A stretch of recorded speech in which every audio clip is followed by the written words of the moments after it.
So ngayong umaga, ang topic po natin ay pinamagatan ko din pong tuloy-tuloy na magpatuloy sa paglago. Yan, magpatuloy sa paglago. Hindi ka lang nabago, kundi meron pong paglago sa buhay natin bilang isang mananampalataya po ng Diyos. Amen po ba doon?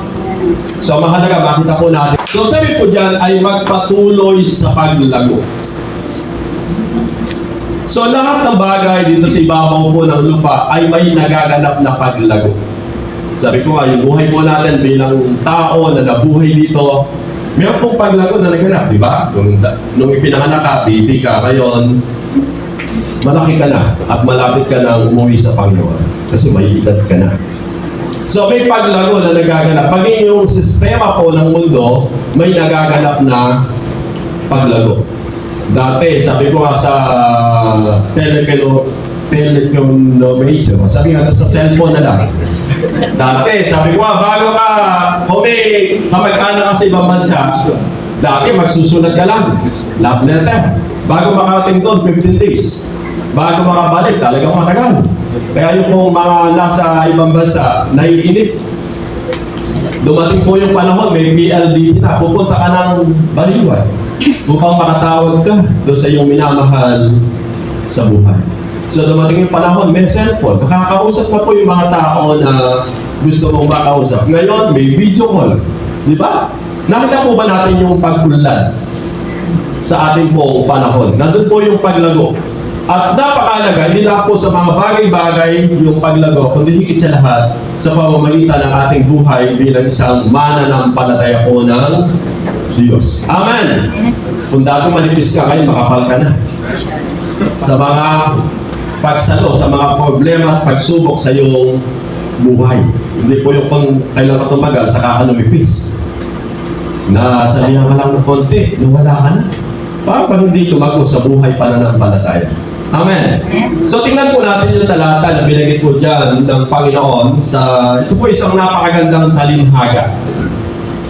Ang sabi dyan, ako ang tunay na puno ng ubas at ang aking ama ang tagapag-alaga. Inaalis niya ang bawat sangang hindi nagbubunga at kanya namang pinuputulan at nililinis ang bawat sangang nagbubunga upang magbunga panang lalong sagana. Nalinis na kayo sa pamamagitan ng salitang sinabi ko sa inyo. Manatili kayo sa akin at mananatili din ako sa inyo. Hindi magbubunga ng sagana ang sanga hindi nananatili sa puno. Gayun din naman, hindi kayo magbubunga kung hindi kayo mananatili sa akin. Ako ang puno ng ubas, kayo ang mga sanga. Ang nananatili sa akin at ako'y sa kanya ang siyang magbubunga ng sagana, sapagkat wala kayong magagawa kung kayo'y hiwalay sa akin. Ang hindi nananatili sa akin at nagaya ng sanga ay tatapon at natutuyo. Ang ganong mga sanga ay titipunin, ihahagis sa apoy at nasusunog. So, pasilin po natin itong magandang halimbawa na ipinakita po dito ng Diyos. Sabi po dito, isa po itong napakagandang talinhaga. At yung talinhaga po na yon, inahalin tulad po ng ating Diyos Ama, ng ating Panginoon Jesus, at tayo po mga mananampalataya po ng Diyos. Yung sanga, ikaw po yon at ako. Napakahirap yung sanga ay lumago at magbunga kapag po yung sanga hiwalay po doon sa puno. Di po ba? Nakakita na ba kayo ng sanga na nabali na namunga pa dahil nahiwalay po siya doon sa puno? Ang makikita mo doon, yung sanga na yon ay matutuyo at pagdating ng panahon ito po ay iyong susunugin. Subalit kapag po yung sanga nananatili po siya nakadikit doon sa puno, yung sanga po na yon ay lumalago at magbubunga. So, napakalaga na makita natin bilang isang mananampalataya ng Diyos kung paano po tayo patuloy na lalago. Kasi gusto po ng Diyos na tayo po ay lumago pa. Habang nabubuhay tayo dito sa ibabaw ng lupa, tayo po yung lumalago at lumalago at lumalago sa ating buhay pananampalataya sa Diyos. At ang unang gusto kong makita natin dito, sa paglago, ang sabi po dito ng talata, una, putulin ang mga walang bunga. Yan, putulin ang mga sangang walang bunga. So sa buhay po natin, kinakailangan may mga maputol para may mga saka, yung mga saka na yung mga buhay po natin ay patuloy na lumago. Sabi dito, basahin ko lang po uli yung talata na napakaganda na binanggit po dyan. Sabi niya, ako ang tunay na puno ng ubas at ang aking ama ang tagapag-alaga. Inaalis niya ang bawat siyang hindi nagbubunga at kanya namang pinuputulan at nililinis ang bawat siyang nagbubunga upang magbunga pa ng lalong sagana. Nalinis na kayo sa pamamagitan ng salitang sinasabi ko sa inyo. Alam niyo po, ang pinaka-panlinis ng Diyos upang tayo po ay lumago, walang iba kundi po yung kanyang mga salita. Ang sabi po dyan sa talatang 3, nalinis na kayo sa pamamagitan ng salitang sinasabi ko sa inyo. Habang pinakikinggan po natin yung salita ng Diyos, nililinis po niya yung buhay ng bawat isa. Pinuputol po niya yung mga bagay na dapat mawala sa buhay natin upang tayo po ay magpatuloy sa paglago. Ano po ba yung mga bagay na dapat mawala po sa atin? Sabi ko nga yung dating buhay, dapat mawala na po ito sa buhay natin. Maputol na po ito upang makita yung bagong buhay na namumuhay ka sa ayon sa salita at kalooban mo ng Diyos. Si Apostol Pablo, may binanggit po siya sa isang talata na babasahin ko lang po doon sa Hebrew. Basahin ko lamang po yung Hebrew 4:12. Sabi dito, ang salita ng Diyos ay buhay, mabisa, mas matalas kaysa alinman taba na magkabila ay may talim.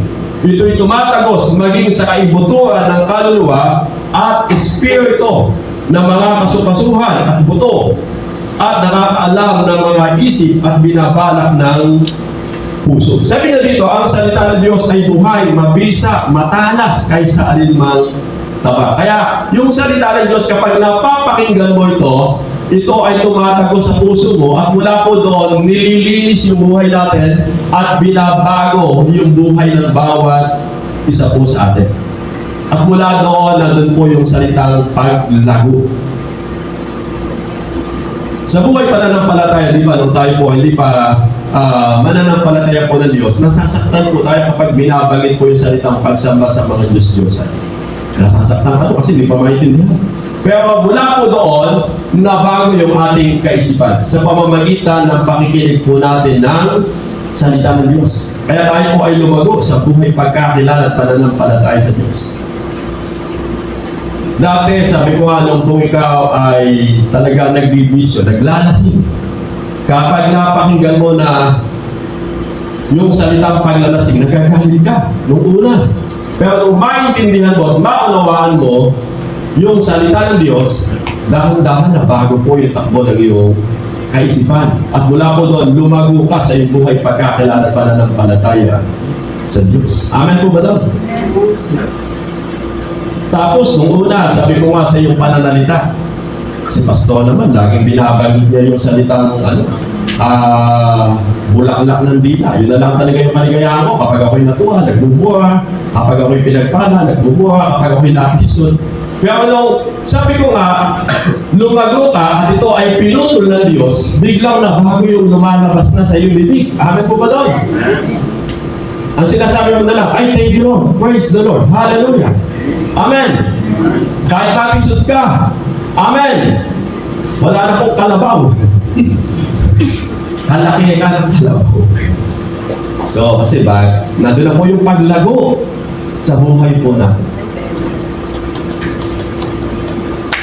Sabi nga po ng iba, nung isang kapatid, sabi po daw po ng kanyang anak na, may naninibago ko sa iyo. Sabi, bakit? Sabi, bakit kayo na kakatahimik mo na? Nagulat daw po yung anak, tinanong yung magulang.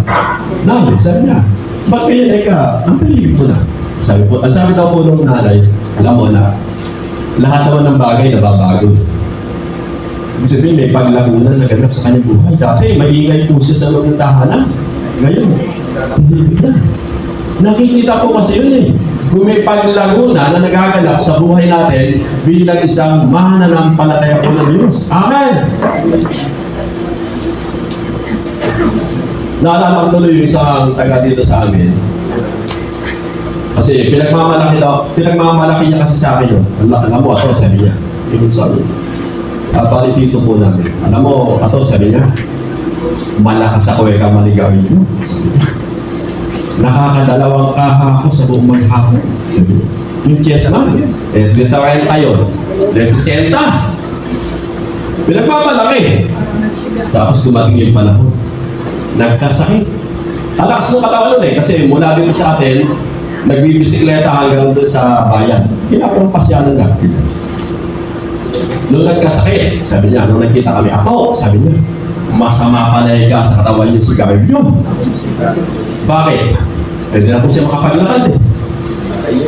Inabutan po siya na nagbibis. At alam niyo po, hindi naman po siya umabot ng 6 na buwan. Kasi tinamahan po siya, nagkabukol po siya sa baga.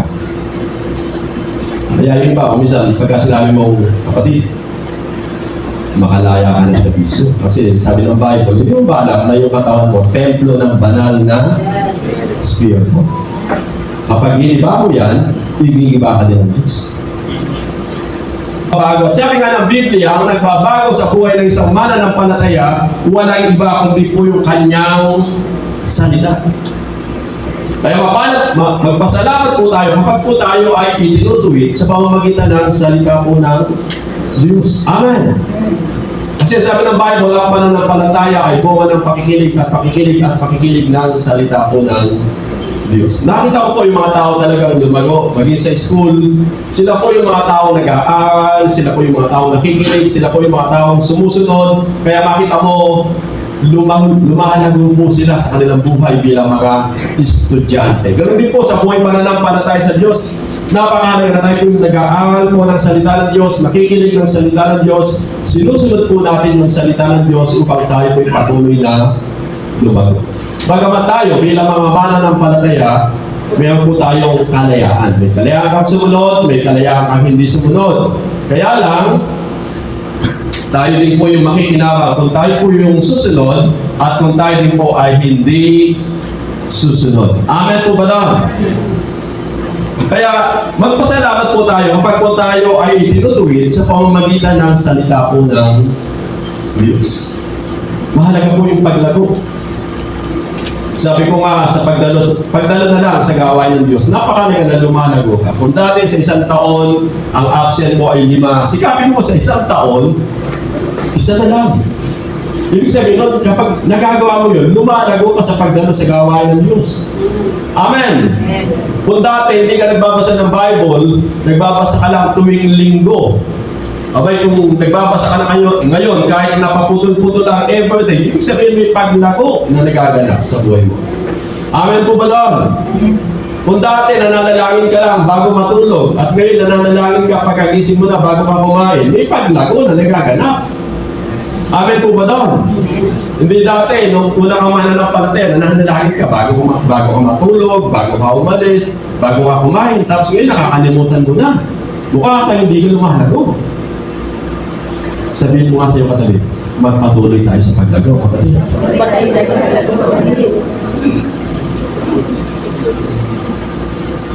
Okay, sabi ko nga, kung tayo po ay natutuwa na nakikita po natin yung mga kapatid natin ay lumalago, mas higit na natutuwa at nagagalak yung Diyos sa buhay natin kapag nakita po niya tayo na tayo po ay lumalago. Amen! Kinakailangan yung dapat maputol-putulin para yung dapat makita sa buhay po ng bawat isa sa atin. Sabi po ng salita ng Diyos, balikan lamang po natin sandali. Ang sabi niya, nilinis ko kayo, nalinis na kayo sa pamamagitan ng salitang sinasabi ko sa inyo. So yung salita ng Diyos ang naglilinis sa buhay po natin upang tayo po ay lumago. Maging sa mga halaman, pansinin po natin yung mga halaman. Bakit nililinisan yung mga halaman? Para lalo silang lumago. Ba, yung mga puno, di ba? Nililinisan po yung nasa paligid para lumago po yung halaman. Ganun din po sa buhay natin. Kailangan mawala po yung nasa paligid natin na nagpapadumi sa buhay natin na nagiging hadlang upang hindi tayo lubos ang lumago sa ating buhay pagkakilala at pananampalataya sa Diyos. Bagamat nabubuhay tayo dito sa ibabaw ng lupa, nasahin po natin sa kabila po ng mga hadlang, dahilan, kasalanan na nakapaligid sa atin, magpatuloy po tayong lumago sa ating buhay pananampalataya sa Diyos. Dahil mula po doon, tayo po ay patuloy na pasasaganain pa ng Diyos. Pangalawa, ang sabi po diyan, hindi lang dapat putulin ang mga sangang walang bunga. Pangalawa, manatiling nakadikit sa puno. Yan. Manatiling nakadikit sa puno. Ang sabi dito, ako ang puno ng ubas at kayo ang mga sanga. Ang nananatili sa akin at ako'y sa kanya ang siyang nagbubunga ng sagana. Sapagkat wala kayong magagawa kung kayo ay hiwalay sa akin. Ang hindi nananatili sa akin gaya ng sanga ay itatapon at natutuyo. Ang ganong mga sanga ay tinitipon, inihahagi sa apoy at nasusunog. So makita natin dito yung binabanggit mismo ng Panginoon. Sabi niya, ako ang puno ng ubas at kayo ang mga sanga. Ang nananatili sa akin at ako'y sa kanya ang siyang nagbubunga ng sagana. So yung paglago po natin sa buhay pananampalataya, kinakailangan manatili po tayo sa Panginoon. Amen. So hindi po pwedeng yung talim, kabit at tanggal. O dikit, tanggal, dikit. Yung kahit po yung sinasabi po natin sa ating kapanahonan ngayon, yung mga idinibigit sa mga puno para magkaugat at mabuhay, matagal na nakadikit po yun. Pero kapag ang ginagawa mo, idinigit mo kayo isang linggo. Pagkakala isang linggo, tinanggal mo na naman. Palagay nyo kaya, magkakaugat po yun. Mabubuhay kaya yun. Lalago kaya yun. Magbubunga po kaya yung isang na yun. Hindi, di ba? Tayo po kasing mga mananampalataya ngayon, hindi naman po tayo totoong, magandang sabihin, hindi naman po talaga tayo yung tunay na mga sanga. Magandang sabihin, hindi naman po tayo talaga yung mga tunay na sanga. Kasi ang tunay na sanga, yung masang Israel. Sila po yung tunay na sanga na pinili ng Diyos. Tayo po ay mga idinugtong lang na mga sanga doon sa puno na walang iba kundi po yung ating Panginoon Hesus. Magandang sabihin, dahil sa kahabagan ng Diyos, nakatanggap po tayo ng biyaya at binigyan tayo ng pagkakataon na tayo po ay mapabilang sa pamilya po ng Diyos. So, bilang mga napabilang at bilang mga anak ng Diyos, napakalaga na manatili po tayo sa Panginoon. Amen po ba doon? Upang tayo po ay magpatuloy sa paglago at magpatuloy sa pagbubunga. Ano man po yung sitwasyon na dinadaanan mo at dadaanan mo at sitwasyon ng buhay mo, mahalaga manatili ka na nakadikit sa puno na walang iba kundi po yung ating Panginoon. Pasilin po natin, kapag pananampalataya ka, yung lulubog, lilitaw, lulubog, lilitaw, lulubog, may paglago bang mabilis na magaganap? Wala, di po ba? Kaya makita mo, di ba, Christian? Oo. Dumadalo dati bakit ngayon wala na siya? Bakit dati hindi naman niya ginagawa yun, ngayon ginagawa na niya? Kasi napapalayo nga po siya sa Panginoon.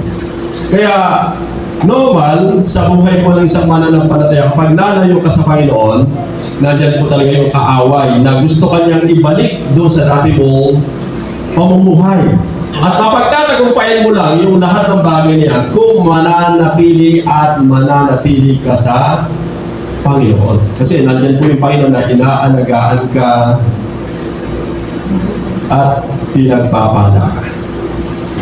Pero kapag lagi kang lumalayo sa Panginoon, mahirap kang lumago.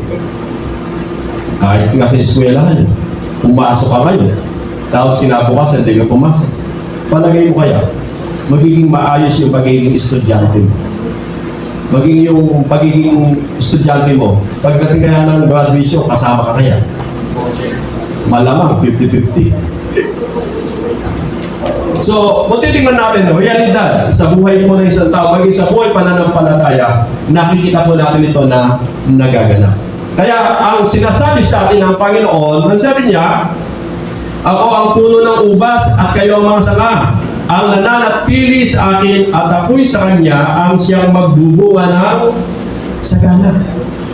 Kaya kung tayo mananatili sa Panginoon, sabi niya, katulad po ng isang sanga, tayo daw po yung magbubunga pa ng sagana. Yung blessing, nandyan. Magiging bunga na lamang po ito, additional blessing.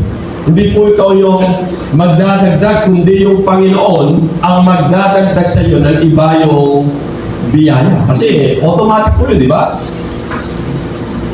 Meron po ba ang puno na namunga na kinukuha doon sa kabilang puno? O doon sa sanga. Na yung sanga, para magkabunga siya, kukuha siya ng bunga doon sa kabilang sanga. Wala naman po, di ba? Kung di ba kita natin, automatic.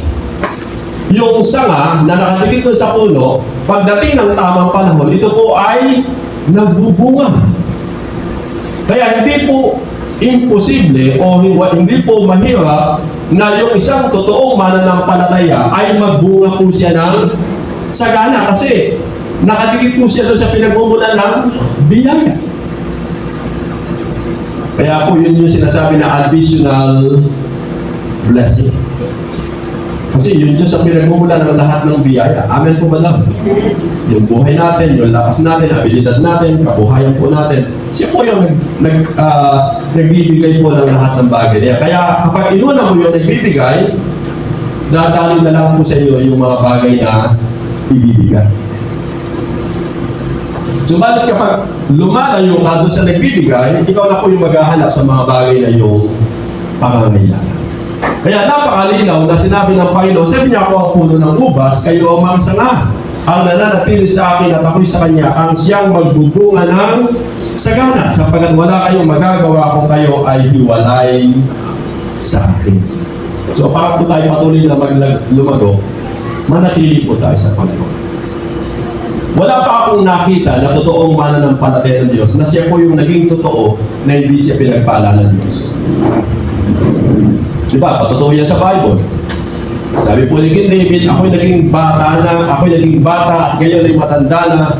Sa tanang buhay ko, walang nabalita na sa taong tapat ang Diyos ay nagpabaya, ni ang kanyang lahiman ay naging hampas lupa.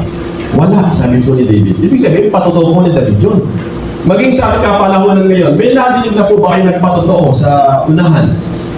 Na anong siya totoong nanampalataya, naglingkod sa Diyos, siya po ba ay naghirap? O siya po ba ay naging magulo yung buhay? Di po ba? Wala. Ang lagi nila sinasabi, mula nung ako'y nanampalataya sa Panginoon, naglingkod ng totoo sa Panginoon, yung Panginoon ang nagpala sa aking buhay. Ang Diyos ang nag-ayos ng aking buhay. Ang Diyos ang nagkaloob ng aking mga pangangailangan. Yun po yung mga patotoo po ng mga mananampalataya po ng Diyos. Kasi yun po yung salita, pangako po ng Diyos. Amen po ba daw? Yeah. Kaya sa buhay po natin, ano po yung dinadaanan mo ngayon at pagdadaanan mo sa buhay mo, manatili po tayo sa Panginoon. Amen!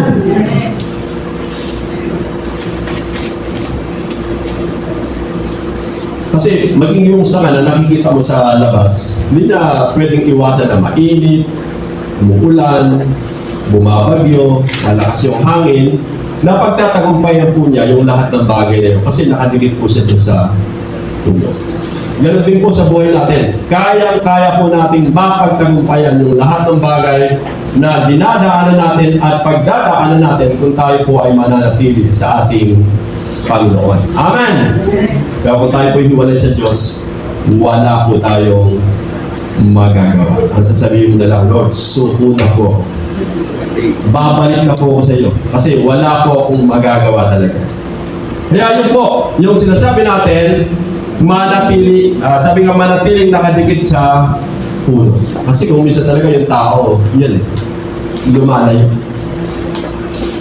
Nawawala yung pagiging mananampalataya sa Panginoon. Kaya kapag dumating siya sa punto ng pagkabigo, sabi niya, pagkaan po ng alibughang anak, wala po siya mapipili kundi muling magbalik sa Panginoon. At aawitin po niya yung ang tao'y marupok. Kahit aling lumimot. Yun po yung buhay. Di ba? So, pangatlo, sabi po dyan ay magpatuloy sa paglago. Napakahalaga na sa buhay po natin, magpatuloy tayo sa paglago. Ang sabi po diyan sa mga sumunod na talata,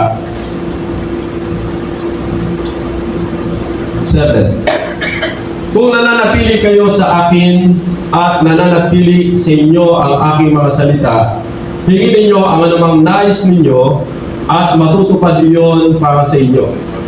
Napaparangalan ang aking Ama kung kayo ay masaganang nagbubunga at sa gayo kayo magiging mga alagad ko.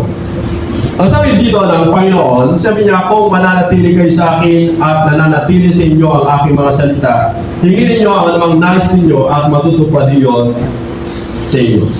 Kung tayo po yung sabi nga, tuloy-tuloy na lumalago sa ating buhay pananampalataya at relasyon natin sa Diyos, walang dahilan na hindi po tayo pagpalain po ng Diyos. Amen po ba daw? Walang dahilan na hindi ka pagpalain ng Diyos. Kasi nakita ng Diyos yung paglago mo eh. Nakita ng Diyos yung pananatili mo po sa Kanya sa kabila po ng lahat ng bagay. Isang magandang halimbawa po dyan si Hope, di ba? Si Hope sa kanyang buhay bilang isang mananampalataya ng Diyos, sa kabila ng lahat ng bagay na dinaanan po niya sa kanyang buhay, nanatili po siya sa Panginoon. At nagpatuloy po siya sa kanyang buhay, pagkakilala at pananampalataya sa Diyos. At makita natin yung huling buhay ni Hope, ang sabi ng Bible, dinoble yung blessing. Ibig sabihin, hindi nawala po ng kabuluhan. Yung lahat ng ginawa po niya sa kanyang buhay pananatili at patuloy na paglago sa kanyang buhay pagkakilala at pananampalataya sa Diyos. Hindi nawalan po ng kabuluhan. Kundi doon sa dulo ng kanyang buhay, higit po siyang pinagpala po ng Diyos. Kahit tignan po natin dito sa mundo. Sabi ko nga, kapag hindi ka tumigil mag-aral, nakatapos ka ng grade 6, nakatapos ka ng high school, nakatapos ka ng kolehiyo, tiyak, may magandang bukas na makakamtan ka bilang isang estudyante. Kasi hindi nagpatuloy ka sa iyong paglago bilang isang estudyante. Pero kapag tumigil ka ng high school, palagay ko kaya, magkaiba po yung nakatapos saka po yung hindi po nakatapos. Kasi lumago po siya sa paglago sa kanyang pag-aaral bilang isang estudyante. Maging sa lahat ng bagay, mahalaga po yung nagpapatuloy tayo sa paglago. At higit sa lahat sa ating buhay pananampalataya. Napakalaga na tayo po yung patuloy na lumalago. Kasi habang lumalago ka, habang ginagawa mo yung kalooban ng Diyos, kasunod po nito yung biyaya at mga pangako ng Diyos. Kaya sabi niya, kapag nakita ng Diyos na tayo po'y nananatili sa Kanya at nananatili ang aking mga salita. Pag po sinabing nananatili sa aking mga salita, ito po yung pamumuhay natin at paglakad sa ayon sa kalooban ng Diyos. Sabi niya dito, ang anumang nais ninyo ay matutupad, iyon para sa inyo. Sabi nga, hingin ninyo ang anumang nais ninyo, matutupad iyon para sa inyo. Kasi yung Diyos, sabi nga siya po yung ating mabuting Diyos. Kung naibigay po ng Diyos yung kanyang kaisa-isang anak, gano'n po kaya na hindi niya kayang ibigay yung lahat ng ating mga pangangailangan. Kaya po niya. Amen po ba doon? Lagi natin sinasabi yung mga bagay na imposible, pwede maging posible sa Diyos. Kaya kapag nakita ng Diyos yung katapatan po natin sa Kanya, at yung katapatan natin sa pamamagitan ng kanyang mga salita, walang dahilan na hindi po tayo pagpalain ng Diyos. At sa verse 8, napaparangalan ang aking Ama kung kayo ay masaganang nagbubunga. Natutuwa daw po yung Diyos kung tayo daw po ay nagbubunga ng sagana. Kumbaga sa buhay na lang po natin bilang isang tao. Halimbawa, nakita mo yung anak mo, talagang namumuhay po siya, lumalakad po siya sa ayon sa iyong kalooban, at talagang nakita mo na napagpapala siya. Di ba ikaw na magulang, napaparangalan ka? Ay, kabait naman ikaw ang anak ni Juan. Talaga ikaw umasenso, gumanda yung kanyang buhay. Di ba napaparangalan yung kanyang magulang? Kasi nakita po ng mga tao yung naganap sa kanila pong anak. O magandang sabihin, natutuwa po yung mga tao kapag nakikita po nila yung mga naging anak natin. Ay, napakabait naman yung kanong anak ni Juan. Napakagalang naman yung kanong anak ni Juan. Talagang ikang may pagmamalaki mo. Di ba, ikaw na magulang, kapag napapakinggan mo yon, natutuwa ka. Napaparangalang ka bilang isang magulang. Kasi hindi po nasayang yung mga bagay na sinabi mo, hindi po nasayang yung mga bagay na pinapagawa mo, at nakita mo yung mga biyaya at pagpapala na nakamta ng iyong anak. Bunga po ito ng pakikinig at pagsunod ng iyong anak. Ganun din po sa buhay natin. Natutuwa po yung Diyos Ama na nakikita po niya na tayo po mga mananampalataya, tayo po yung mga tao mananampalataya na nakikinig at sumusunod sa salita ng Diyos, at napagpapala yung buhay ng bawat isa po sa atin. Kasi ang layunin po talaga ng Diyos sa buhay po natin, tayo po yung mabuhay ng masagana. Amen po ba doon? Gusto ng Diyos na maging masagana yung buhay po natin. Kaya sabi niya, napapangala ng aking Ama kung kayo'y masaganang nagbubunga. Ibig sabihin, nakikita po yung paglago ng buhay ng bawat isa. Natutuwa po yung Diyos sa buhay natin. Meron po ba dito mga magulang na natutuwa kapag yung anak niya napapabuti? Di ba, tuwan-tuwa kayo, anak mo napapabuti, napapaayos, napapaganda, umaasenso yung buhay mo. Tuwan-tuwa ka magulang. Ganun din po yung Diyos. Higit sa lahat, natutuwa po siya kasi nandun po yung nagbubunga po tayo ng sagana. Mula doon, sabi ng Bible, sa gayon, kayo'y magiging mga alagad po. So, napapatunayan daw po na tayo totoo mga alagad ng Diyos kung tayo po yung mga mananampalataya na lumalago at nababago yung ating buhay bilang isang mananampalataya po ng Diyos. Amen! So, sasabihin po ng mga tao, iba talaga yung mga tao yan. Talagang sila yung mga alagad ng ating Panginoong Jesus. Yun po yung maganda, di ba? Masabihan ka talaga, iba talaga si sister. Talagang tagasunod na yan ng ating Panginoong Jesus. Iba talaga si brother, talagang tagasunod dyan ng ating Panginoong Jesus. Kasi bakit? Nandun po yung paglago niya sa kanyang buhay bilang isang mananampalataya po ng Diyos. Kasi pagka hindi ka pa lumago, walang paglago, walang pagbabago, baka ang sabihin po ng mga tao, yung bae ka yung kagaya ka ni Judas. Ganun po mga na sa huling sandali ng kanyang buhay, nagtaksil pa siya. Diba? Ayaw pong gano'n eh. Kailangan tumanda sa buhay pananampalataya sa nagbalik sa dating buhay. Itinakwil yung ating Panginoon. So tayo, bilang isang mananampalataya ng Diyos, napakalaga na tuloy-tuloy po yung ating paglago. Amen po ba doon? Upang mula po doon, makita ng mga tao na tayo po mga totoong alagad ng ating Panginoong Jesus. At mababago nga po yung buhay ng isang tao at lalago yung buhay ng isang tao sa pamamagitan una ng salita ng Diyos. Pangalawa, yung pananatili po natin sa Panginoon. At pangatlo, nandun po yung patuloy tayo sa paglago sa ating buhay, pagkakilala at pananampalataya sa ating Panginoon Jesus. At panghuling talata, gusto kong basahin ito. Ang sabi dito sa Timothy, isagawa mo ang mga ito at pag-uulan mo ng panahon upang makita ng lahat ang iyong paglago. Sabi nga, gawin po natin yung mga bagay na dapat natin gawin upang makita ng lahat ang iyong paglago. Makikita po kasi talaga yung paglago ng bawat isa. Sabi ko nga, natutuwa po ako sa mga tatay natin, mga kasama. Sabi ko, nandun po yung kagalakan po nila sa Panginoon. Masaya po sila kahit wala na po sila dun sa salitang espiritu na dating pamumuhay. Kahit na wala na po sila sa ganung sistema ng pamumuhay, pero nandun pa rin po yung kagalakan, kasiyahan, at masaya. Yung po bang gano'n? Hindi yung kaya ka lang nagiging masaya, nandun lang yung kagalakan mo dahil doon sa dati mong buhay na hindi tama at kalugod-lugod sa Panginoon. Hindi, ang makita po sa atin, nandun po na isinagawa mo na ang mga bagay na iyong natutunan at nakita ng mga tao ang iyong mga ginawang pagbabago. Amen po ba doon? Kung dati, maingay ka sa bahay mo, kahit tahimik ka na. Kung dati yung lumalabas sa bibig mo, pawang hindi tama, ngayon tama na. Di ba? Kung dati, lagi kang hinahanap ng asawa mo sa kalsada, ngayon umuwi ka na maayos. Di ba?